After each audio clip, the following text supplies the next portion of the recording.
Hello, everyone. My guest today is the amazing, open minded Fatma and her work. She is in Afghanistan at 5 years old, standing alone in the street. She doesn't know where her dad is, and everyone is leaving her.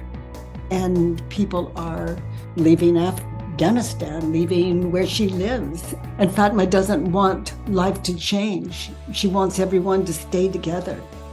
And she is experiencing that life is unfair and unpredictable and cruel and devastating. And you know what to do here. Let's put it to the test. And all together, let's just get really still, really quiet, and sit with Fatma as she shows us that even in a state of trauma, we can do this work. We can open our minds. She's such a great teacher of that. So all together, let's do the work. Okay. Okay. So, Fatma, you have a worksheet, honey? Those of you new to the worksheet that I'm speaking of, it's always free on thework.com, or there's a 99-cent app. And there are 6 questions on that Judge Your Neighbor worksheet. And to fill that in, you anchor in a situation and you be there now in your mind's eye and you answer the 6 questions. So, but Fatma, what did you write for number 1?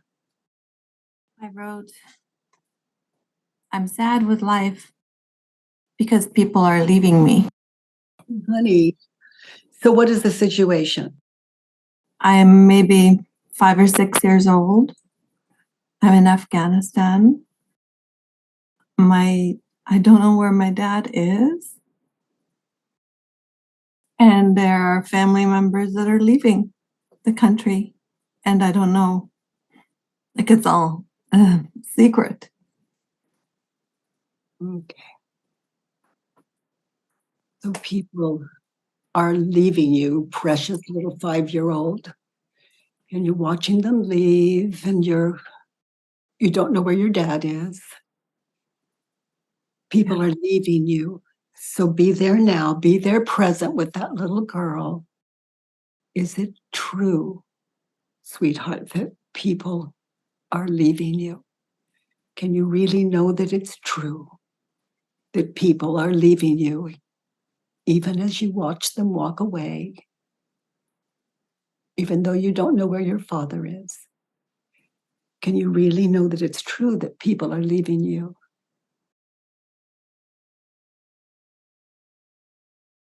Those of you new to the work, this is an exercise in stillness, and the answer is either yes or no. It's not yes, but, or no, and it's either yes or no. So it takes presence. People are leaving you, and a yes or a no, they're both equal because we're looking to your most authentic you. Now that you're out of that physical, out from under that physical threat, and can look back and be there now, which is where you spend so much of your life anyway. People are leaving you. Is it true, little 5-year-old girl? Can you really know that it's true people are leaving you? Yeah. Now notice how you react. Get in touch with how you react when you believe the thought, people are leaving me.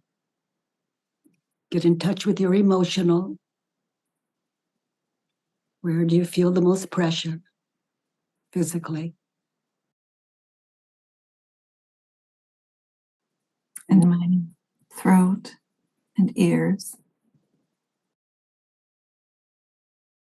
Now notice, do they go down? Does that go down as far as your neck or your shoulders? Your arms? Yeah, it goes down to my neck and shoulders, and it sits in my heart. So be there now. People are leaving you. Notice the images of past and future that were in your head. Be there now and get in touch with them. The images in your head when you have the thought, people are leaving me. Yeah, I'm frightened, actually. And I see images of my dad in the hospital, and he was a pilot, and I see images of planes exploding in the sky, and I hear like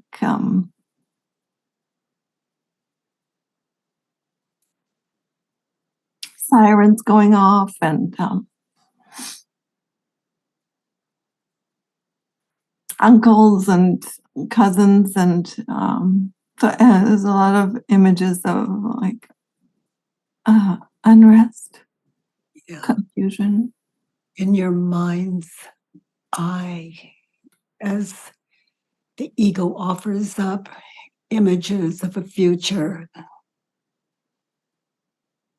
that you experience as though it were happening.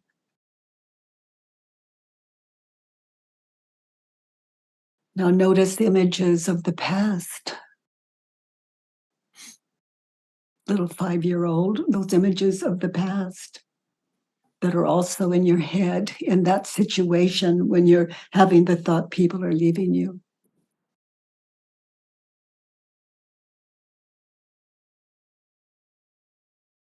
Yeah, I see images of beautiful moments with my grandmother, my aunt, and my mother, moments in kindergarten with my best friend. And then the ego's trick is to compare. You see those images, and then you see the images of the future, like all that gone.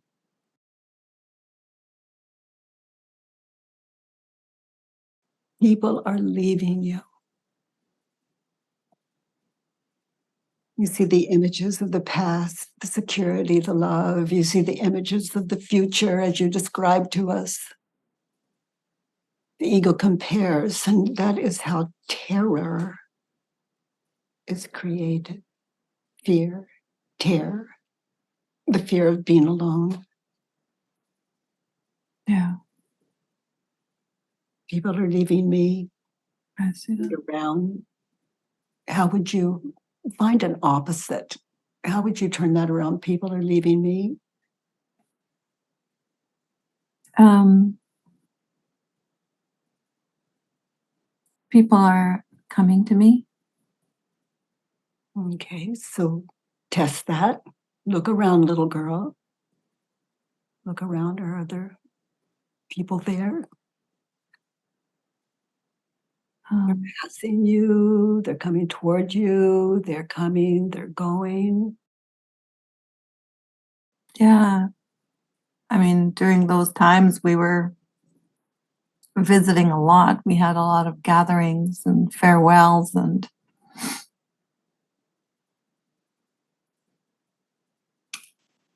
yeah. People are coming to you. Mm. Now be there now. Be there now. Where are you standing? Are you in the street? Where are you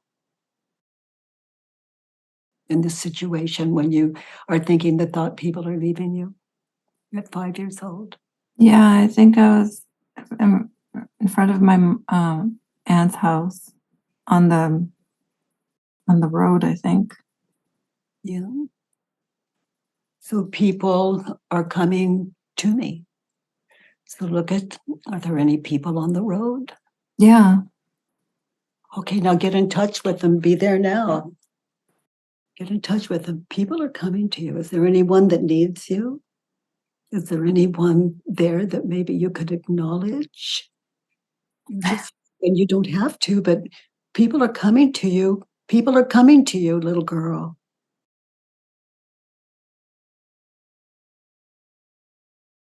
I know my cousins were coming to me because they were staying, and I think we were scheduled to leave after. Mhm. Yeah, wow. Notice.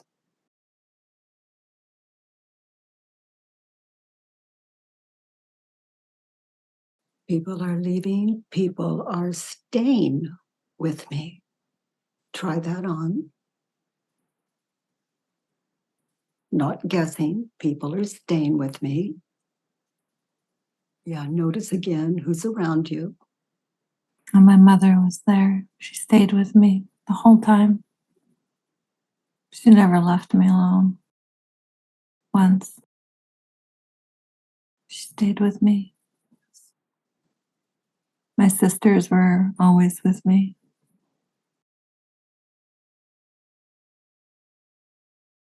People are And leaving. then I also see how, you know, my dad was with me, like is in my heart, and Yeah. I never forgot about him. Mm. People Same are, with my grandmother and my aunts and cousins. They stayed with me up until now. They never left me. And still now I see my cousins and my aunts the way I left, like the way we left then. I people are see those staying with you. images. People are not leaving you. No.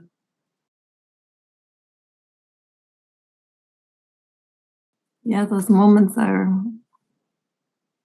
in a way, they're like they're People staying with you. yeah, in the way they really um like that image is there with me permanently. And notice how you pass those traditions on the way you all were together. Notice how you have passed those traditions on. What do you mean? I don't know, maybe the food, the way you are, Oh, community and family and tradition. yes. They're Yes, in I do. you. You learn that from, they didn't leave you. People are leaving, Yeah. people are staying. Oh, yeah, that's true. I love gathering with my family and feeding them just the way my grandmother used to celebrate around food Yeah. and music. Yeah. The way she put the food together and her special touches and the special ingredient and the way she did, yeah. Yeah, she sliced not the watermelon, the honeydew in a certain way. It was just so beautiful. I still do that. She lives in you. Yeah. They're leaving me, little 5-year-old. People are not leaving you.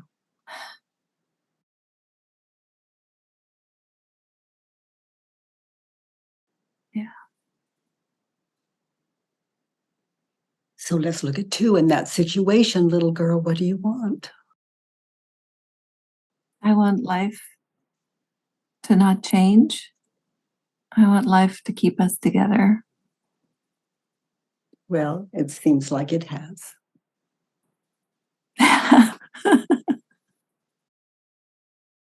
Yes. Yeah. I want life to not change. I want life to keep us together. Little 5-year-old, you want life to not change. Is it true? You are more enlightened now than you were when you wrote that worksheet. And we've just done number 1.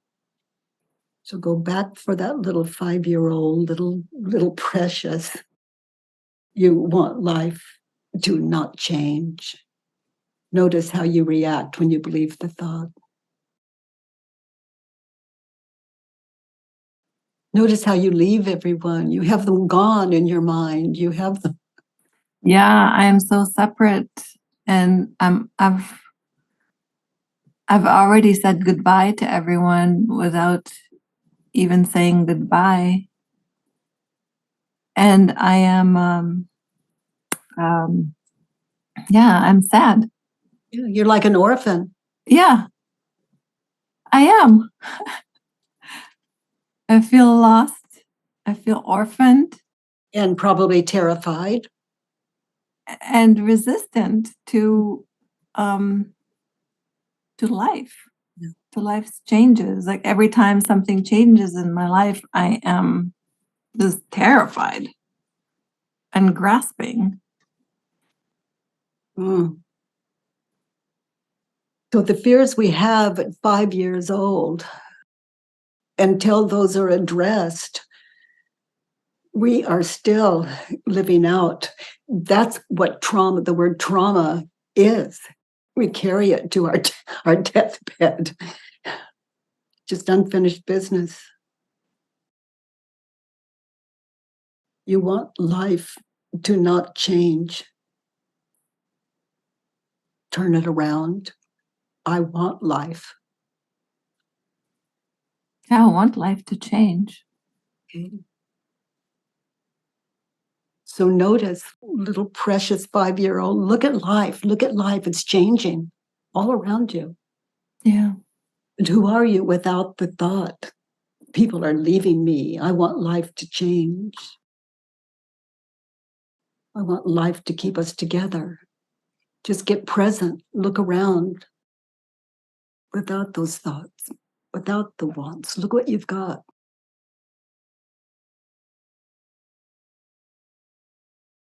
Yeah, without that thought, there's excitement. There's some, Whole life, nothing to fear, all there. yeah, it's just so thrilling to have everybody together. There's, there's stuff happening. I don't have to worry about anything. I'm just cherished, and like I'm standing there with my aunt and my cousin, and And notice it's not a fantasy. You're just catching up with life. yeah.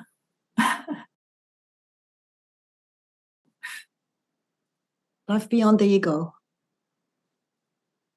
Life in the real. Life in the gifted.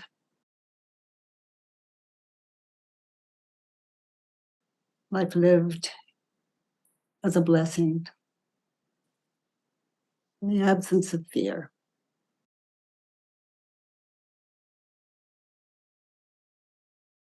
I want life to not change. I want life to change.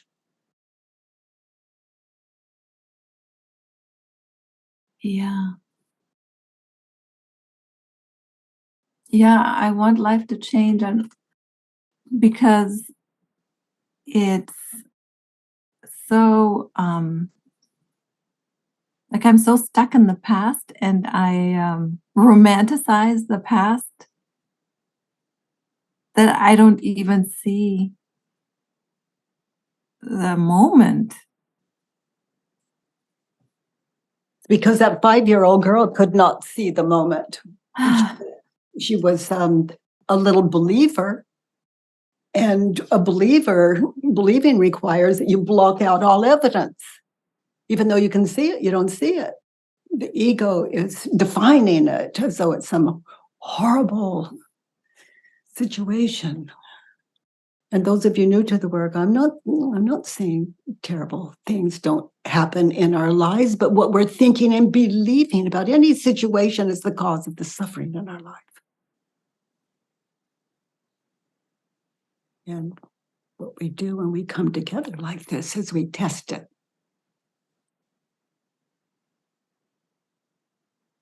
Okay, little 5-year-old, let's look at 3. Life shouldn't take people away from me. Life shouldn't take home away from me. Life shouldn't take people away from you. Is it true? Look around. People are busy. They're in the kitchen. They're leaving. They're doing this. Look at the people coming toward you. Life shouldn't take people away from you. Is it true? Look at how it's bringing them to you. It's taking them away. They're coming, they're going. Yeah. No, it's not true. Mm-mm. No. And notice how you react in the ego's trance, how you react when you think the thought, life shouldn't take people away from me. I relive separation. I relive goodbyes. I worry about, and then I worry about my father. I see him, sick and dying, or, worse. Like, I have a lot of imaginations of separation, of goodbyes, and I just play them over and over again. So now just as a little girl, just who would you be without the thought, life shouldn't take people away from me? And who are you without those images of past, future the ego offers up? All the sadness and of what it offers up is a future and all the terror of the future and the would you be without the thought life shouldn't take people away from me? Now just watch. Be there now. Witness. Who are you without the thought? What do you see in that community as you're standing there out in it? Oh, I just see how I'm just excited. There's new things happening and new people in my life too. Like, I see some of my more distant cousins I had never met before, and I meet them, and uncles and aunts that I never interacted with before, that are talking to me now, and uh, Oh, yeah, and during that time also, my mother took me to a lot of her appointments, and there are new people in my life. yeah.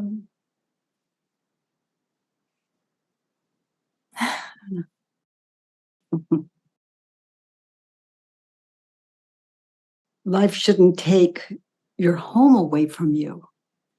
Is it true?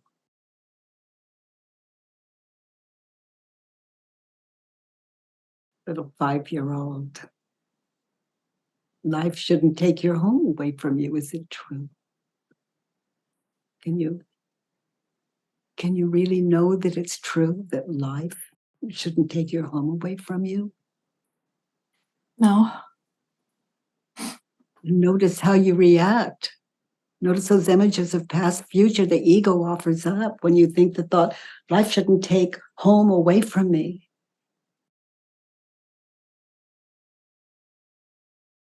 Yeah, I'm homeless, and I'm mourning. I'm mourning a loss And that notice, actually and didn't notice, happen. and notice, are you standing in the street, little Yeah, 5-year-old? yeah. And who are you without the thought, life shouldn't take people away from me? Open your eyes.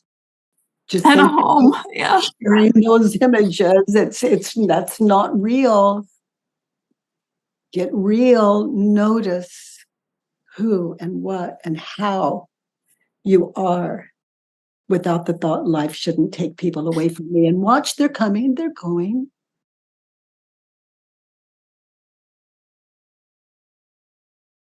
Look at them, look at their faces. Some are worried, some are happy, some are hungry, some are thirsty, some of them are sharing their food. Some are, look at life. Yeah. What do you see?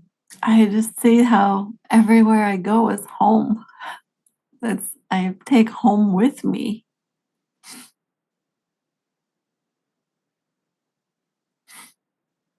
Yeah, I see, what I actually see is my shoes and my socks and the dirt that I'm standing on, and Mm, mm. it just yeah, I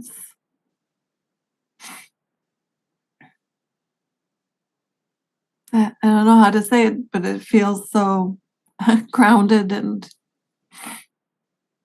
ordinary. Yes. And compare that with what you're thinking and believing. It's a great gift, reality. Yeah, yeah. I can really see how, like, when I believe this thought, it's so my mind is seems to be very romantic and glorifying, like embellishing things, what I consider my home, and because I actually don't remember much about home, like what the home looked like. I just know what it felt like, and I still have that. Yes, you do. Yeah. Yes, you certainly do. And you keep it alive. Hmm. Life shouldn't take home away from me, turned around. My thoughts, my ego, these images shouldn't.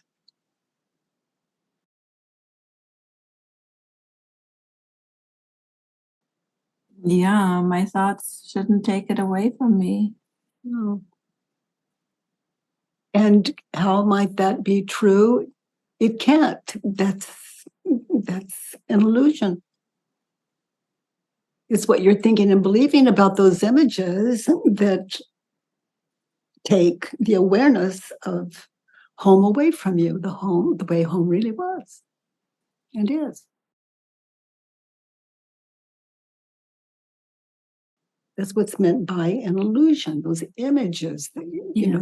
they're the fear, what you were thinking and believing then carries through our lives as though it were fact. Life is an unsafe place to be, not in your reality. In the ego's fantasies, yes, that's attachment, believing thoughts onto images. That's fantasy.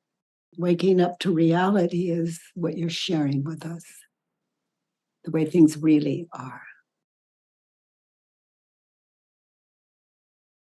Katie, I just saw how, like, over the years, I believe this thought and I'm clingy, and I never appreciate the home that I am in.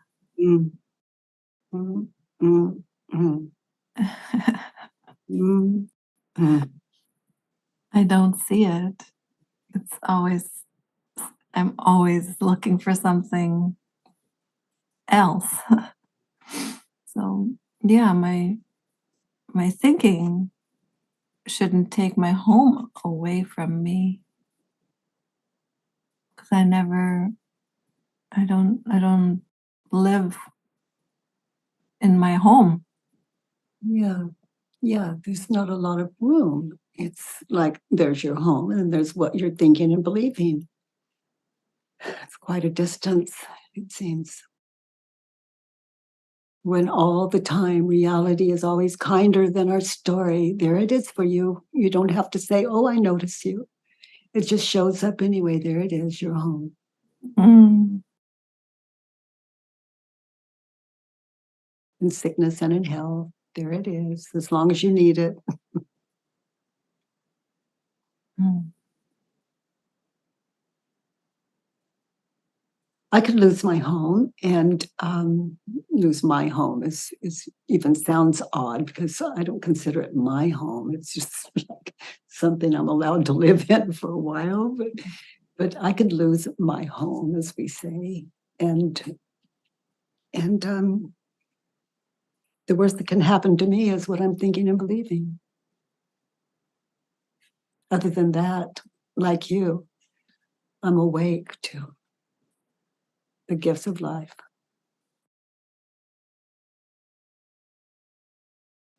Mm. Life shouldn't take home away from me. I shouldn't take my home away from me. Like attachment to what the ego offers up and the evidence of life itself. Mm. Let's look at 4. In that situation, what do you need to be happy? I need life to show me that it always works out, that I can't lose anything. So turned around, I need my thoughts, my thinking too. So I need my thinking to show me that it always works out. Yeah, and so far in our time together, it has. Oh, yes. Reality is it's overriding the fantasy. That reality is Yeah. immovable.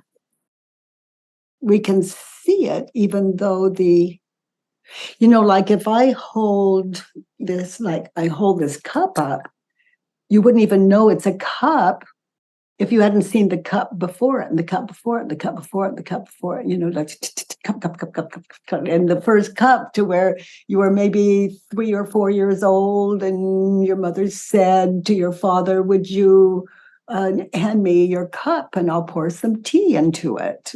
And maybe that moment you believed cup into existence, but we have to see it before we believe it. And in that, we see the past, but we don't see reality. And it's easy for me to point things out like this because your work is so clear. It's so clear, the difference between reality and fantasy. You need life to show you that it always works out. I need my thinking, my thoughts. Yeah, to actually look at reality.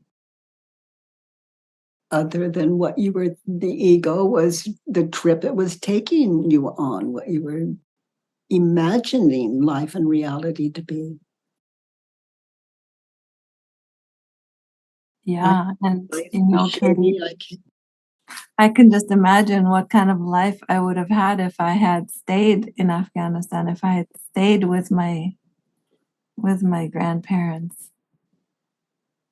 So yeah, I need my thinking to show me that it always works out. Yeah, for me to see how it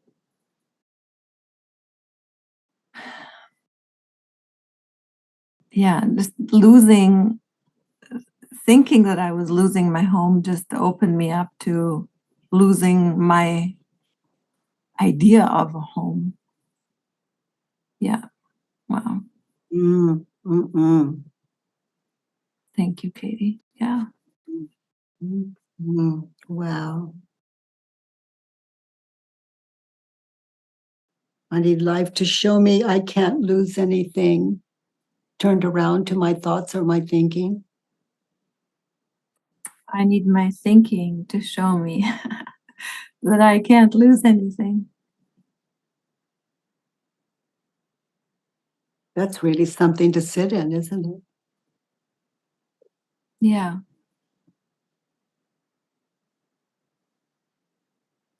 You imagine your home in Afghanistan, and that's imagination. Other than that, you have no proof.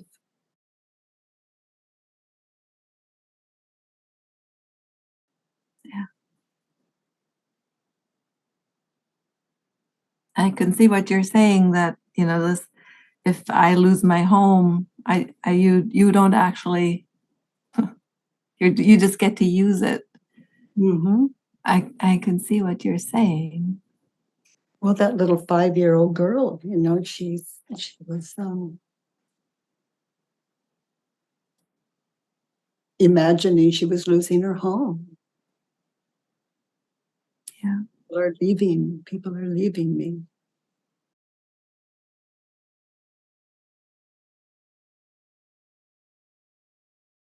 To be happy, how would you change number 4? I need life. To be happy, I need life to show me that it always works out. We did that one. To be happy, I need life to show me I can't lose anything.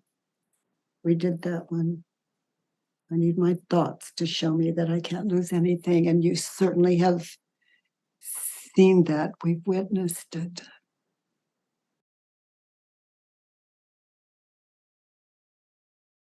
You know, the worst that could happen and in all the trying times Afghanistan has experienced in this in your recent lifetime, in all of that, no matter who is there, and I invite you to test it in your own life, all of you.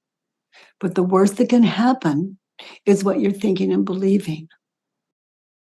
And that little girl standing in the streets at 5 years old was really, what would you say, terrified, fearful?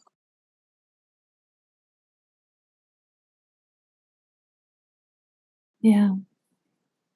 Traumatized? Traumatized. Yeah.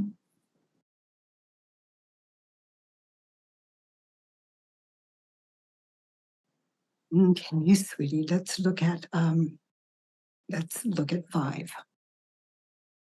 In that situation, Life is unfair, unpredictable, cruel, and devastating. okay, so open your mind to what you've seen in our time together. How would you turn around life is unfair? Life is generous. Keeps showing me how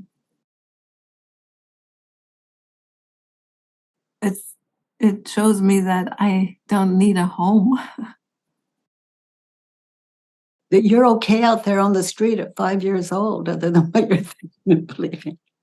Yeah, it's so generous because I've lived so many different places in the world, and in a lot of the places I've had these attachments to these thoughts, and I had one home after the next, after the next, after the next, and never really sat in it in any of those houses. So Mm. Mm-hmm. it's very generous. It keeps showing me where I can be home until I see that I can be home Yeah. here. Mm-hmm.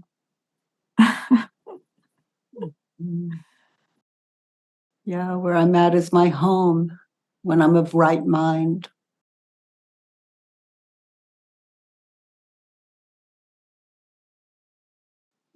So life is unpredictable. My thoughts about life are, My thoughts about life are unpredictable. which is truer? Life is unpredictable, or my thoughts about life are unpredictable. Well, these thoughts about life kind of ruin my home. They ruin beautiful things that I have. Aunts and cousins and new people and Yeah, even though you're with them, you leave them. yeah. You know, that's ego involvement.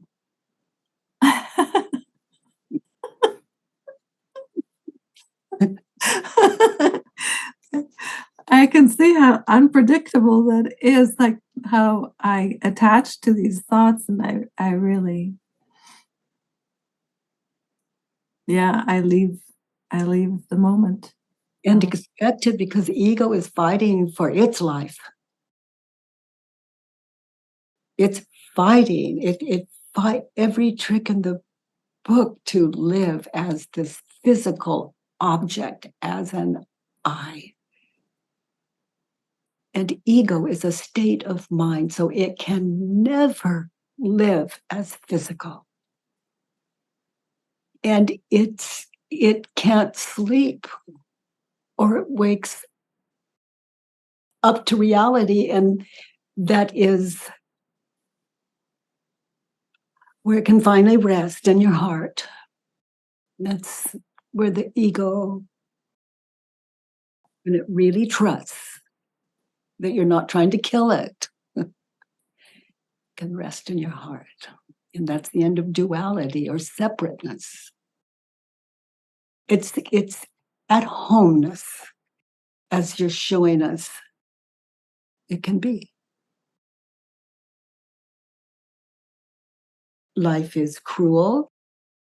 What is truer? Life is cruel, or what I was thinking and believing as that little 5-year-old? My thoughts are cruel. Yeah, my thoughts are so much more cruel, thinking that um that I would never ever have my grandmother again or my cousins again. I would never see them again. Losing your life. Yeah, they're all there. They never left. What is truer? Life is devastating, or my thoughts about life are devastating? Yeah, these thoughts about life are very devastating. They take me right out, like you say. They really do. Take us out into the great ball of fear. Everything from mild irritation to homeless.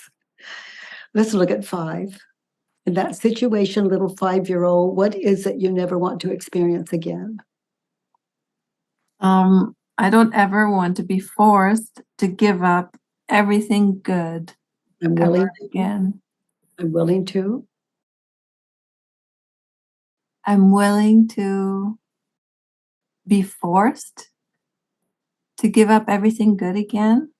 Because your ego could go there. It could go there again. And if it's anything from mild irritation to just fearful, then it's another worksheet. It's just unfinished business, unfinished pieces. I look forward to being forced. Yeah, I can see. I look forward to being forced to give up everything good Yeah. until I see that nobody can take it away from me, only I can. Yeah, anytime the ego offers it up and you attach to it, which is a word for belief, you believe it, then you're going to experience that. And that's another worksheet. And that's what number 6 on that worksheet is all about. Honey, thank you for being our teacher today. Thank you for your courageous open mind and for sharing that with us. Thank you so much, Katie. Oh, I Fatma. love you. Oh, honey, and you. Kevin, honey, what is your takeaway from Fatma, our teacher today? My takeaway is the stillness that she fell into, and that you were there to support her. And what you said, you know, reality is much kinder than our stories. Oh, that work sure makes it evident, doesn't it? Yeah. And one other thing that I've realized for doing this for, in my experience, the work is not about fixing us, it's about finding our truth.